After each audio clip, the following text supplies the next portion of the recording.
I think that so often in life we overlook the profundity and beauty of existence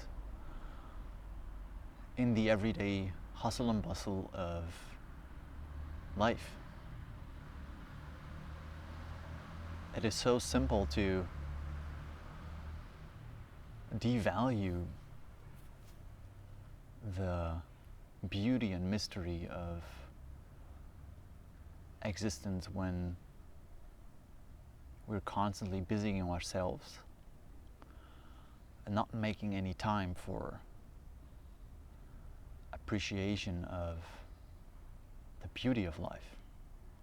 Just the bare, absolutely mysterious fact that anything exists at all.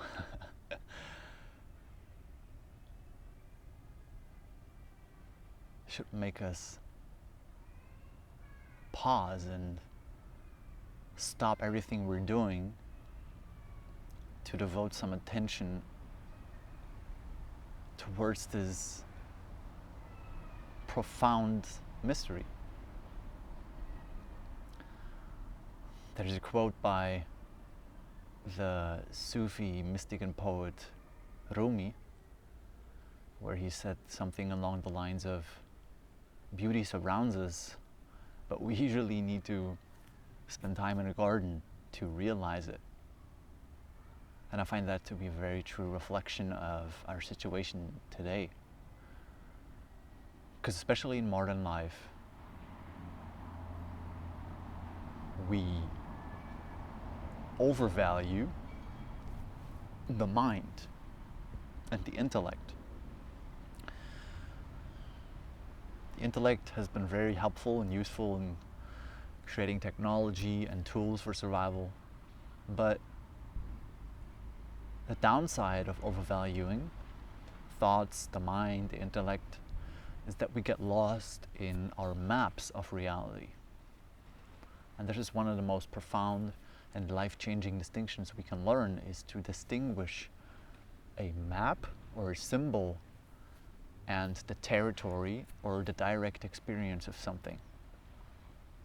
So for example, in a restaurant you can't eat the menu. You have to go and directly eat the dish that you order. The menu is just a symbol of the actual food.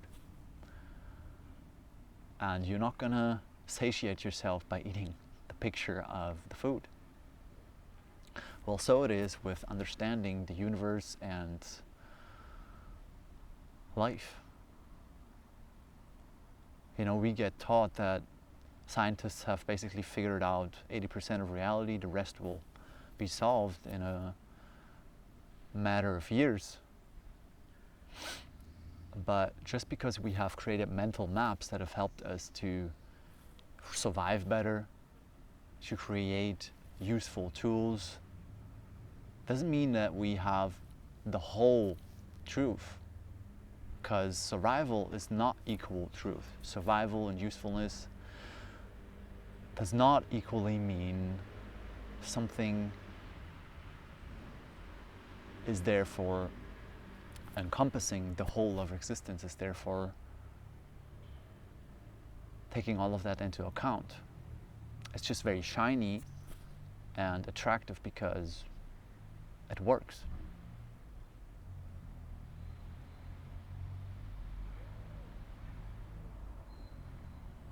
So it can be easy to confuse the two. Our mental maps and models of reality that help us to survive, and the largest and biggest picture and metaphysics of the universe, why it's here. See, in a city environment, for example, you have so many categories and labels in the mind that help us to survive. I go to the grocery store, there's the cashier, there is the bus driver, there's the taxi driver, and I know what they do for me. But in reality, when we go to nature, to a garden, and I think this is what happens when we're watching a sunset, when we are spending time in a forest, the mind quiets down, thoughts subside, and we come back in touch with the mystery of existence, with nature, with direct experience, and we reconnect to an uncaused peace inside ourselves.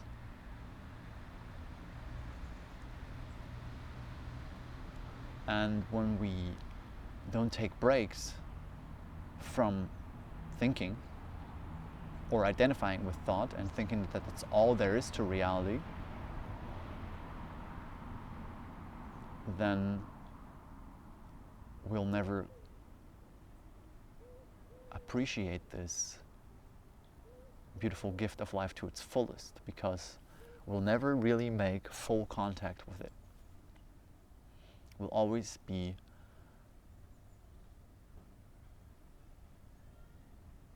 interacting with it at the second order level, at the conceptual level. Just like if you only look at menus, you will never have the whole picture. You'll never get to experience the whole meal.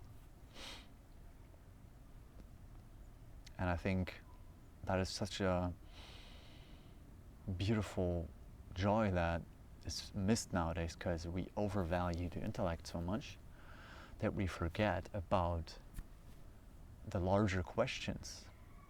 We've come to overvalue survival and the pragmatics of life, and have to come to ridicule and devalue the mysticism of life. Because, as Wittgenstein once said, the mystical is not how the world is, but that it is, that there's anything at all. That is the mystical. And we think we have to have so many more things, we're missing out on things, we need to buy more things, have more, get to experience more.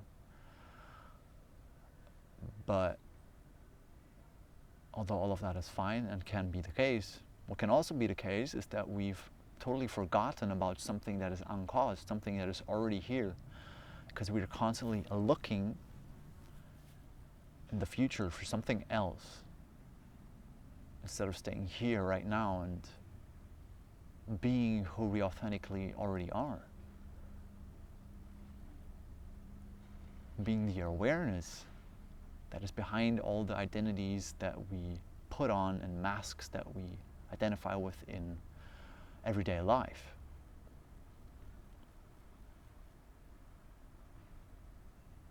Because that is like getting on stage in a drama and forgetting that the role is not really who we are. Now, if somebody came up to you and said, you're just playing a role, that's not who you really are, you're seeking outside yourself, go back to the silence and remember who you already are, which is unlimited, beyond this limited identity that you've temporarily put on. And I think that is what nature can do for us. I think that is what meditation and psychedelics can do to us, is they change our state of consciousness by giving us a break from all the labels and categories and dualities that we usually take for granted.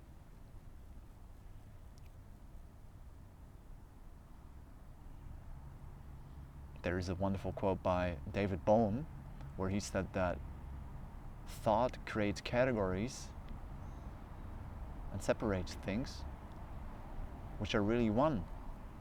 See, thought creates them. Thought labels things as separate and then believes in them as absolutely true. But what nature and silence do is they give us a break from all of that mental chatter and reconnect us with the inherent beauty of life, the inherent beauty that we are as the one consciousness that is exploring itself through a formed realm.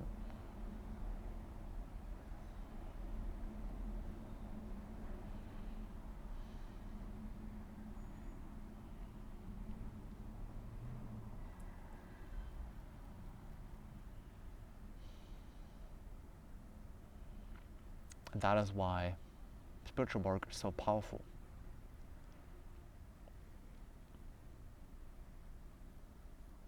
It reminds us of that dimension that is always here now and is our home. The dimension of being instead of running around and being constantly busy with doing. Because we're always measuring our days in terms of how productive we've been. And then we forget all about being. What if we started looking more in the direction of being and started paying attention to how present we were? Maybe that would help us find more fulfillment, peace, and happiness inside ourselves.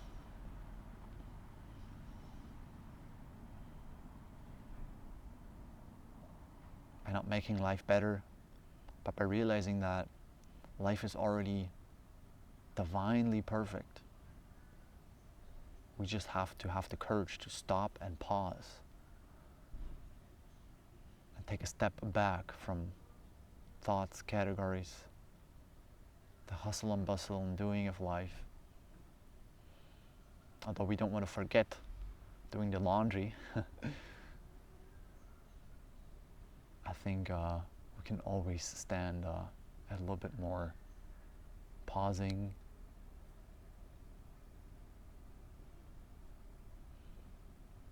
and simply being.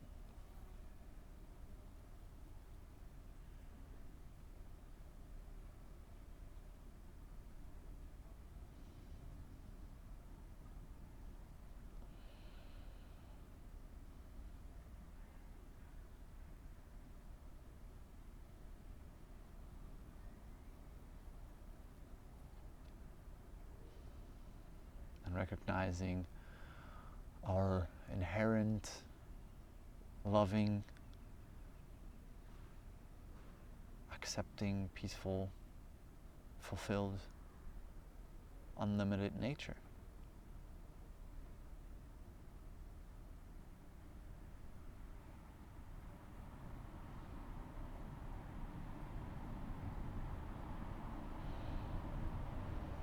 Without any struggle, without any effort.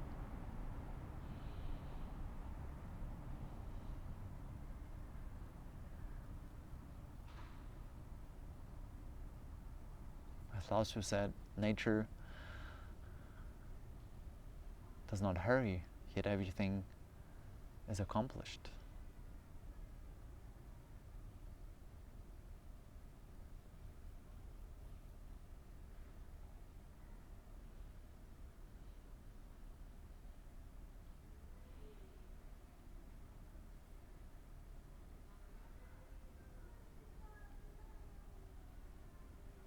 And what if all the suffering and unfortunate circumstances in life are just gently nudging us back towards our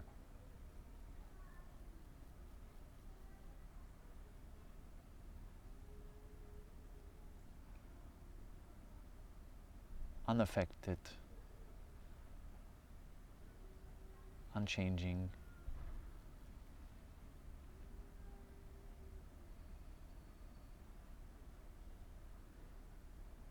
true nature.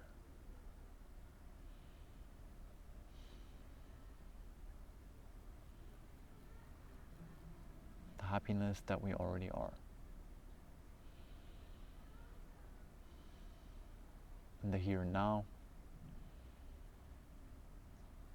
because that is all there ever is.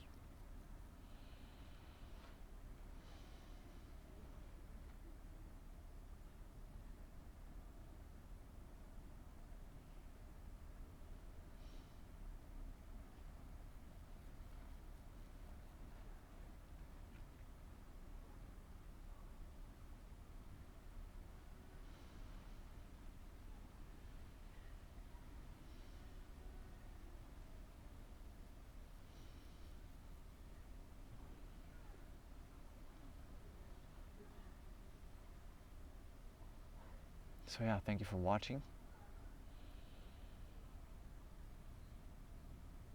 Hope you enjoyed. Leave me some feedback down below. Like if this was enjoyable. And subscribe for more topics on self-actualization and spirituality. It was nice connecting with you, being together. And I'll see you soon with more. Namaste.